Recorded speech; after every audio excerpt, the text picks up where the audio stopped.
ايه اللي ممكن يحصل لجسمك لو صمت عن الاكل لمده 70 ساعه؟ وكمل لاخر الفيديو هقنعك انك ممكن تعمل التجربه دي. في الاول كده انا جربت التجربه ديت وعايز اقول لك ان التجربه سهله وممكن اي حد يعملها. وتعالى اعرفك بقى ايه شعورك في الثلاث ايام دول من الجوع والتعب والارهاق. في اول 6 ساعات هتحس عادي انك جعان، بس عادي ممكن تستحمل. بعد 12 ساعه الجوع بيبدا يختفي وساعتها بتخش تنام وتبدا في اليوم التاني. وبكده اول 24 ساعه بيكونوا عدوا بشويه جوع خفاف. تاني 24 ساعه انت هنا حرفيا بتبقى جعان اشد من اليوم اللي قبله، بس ممكن تستحمل عادي وتركيزك هنا بيكون في السماء وتحس ان انت خفيف وقادر تعمل الانشطه بتاعتك اليوميه بسهوله جدا لغايه ما بتخش تنام وتصحى على تالت يوم. تالت يوم بقى هو اصعب يوم في الثلاثه دول. بتحس ان انت تعبان ومرهق ومش قادر تكمل، واي ريحه اكل معديه انت ما بتكونش قادر، تبقى عايز تفطر باي طريقه. فده تقريبا الشعور باختصار اللي انا حسيتهم في الثلاث ايام. لكن بقى لو انت عايز تعرف الفايده بتاعت الثلاث ايام دول اصبر وانا هعرفك. اول يوم في الطبيعي جسمك بيبدا يتاقلم على الموضوع وما بيكونش فيه اي استفاده تقريبا. لكن بالنسبه لتاني يوم جسمك بيبدا يحس ان هو خلاص مفيش اكل هيخش من بره، ويبدا يحرق الدهون اللي موجوده في جسمك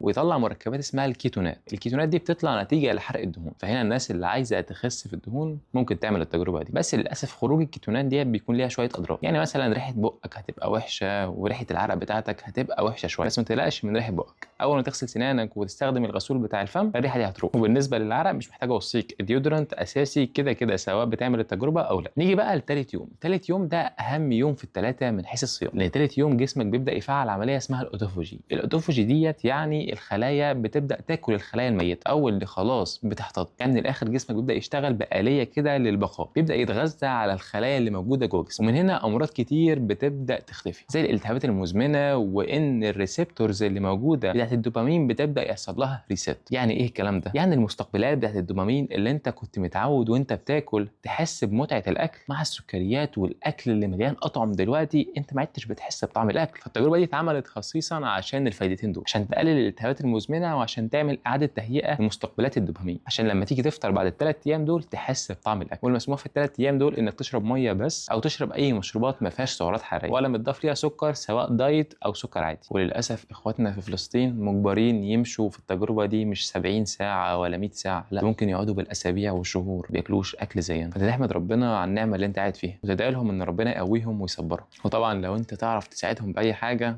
ما تتاخرش. التجربه دي على قد ما كان ليها فايده على قد ما كان ليها هدف انساني الواحد لازم يحس للناس اللي مش لاقي تاكل. على الاقل انت بتصوم الثلاث ايام دول عن الاكل وبتشرب ميه بس. في ناس مش لاقيه الميه وانت بتكون عارف ان بعد الثلاث ايام انت هتفطر وعارف انت هتفطر ايه بالظبط. في ناس بقى ما بتاكلش وبتفضل عايشه من غير اكل ومش عارفه هي هتاكل ولا هتموت من الجوع. في الاخر كده ما ننساش ندعي لاخواتنا في غزه، واكتبوا لي تحت في الكومنتات هل ممكن تجربوا التجربه دي ولا لا.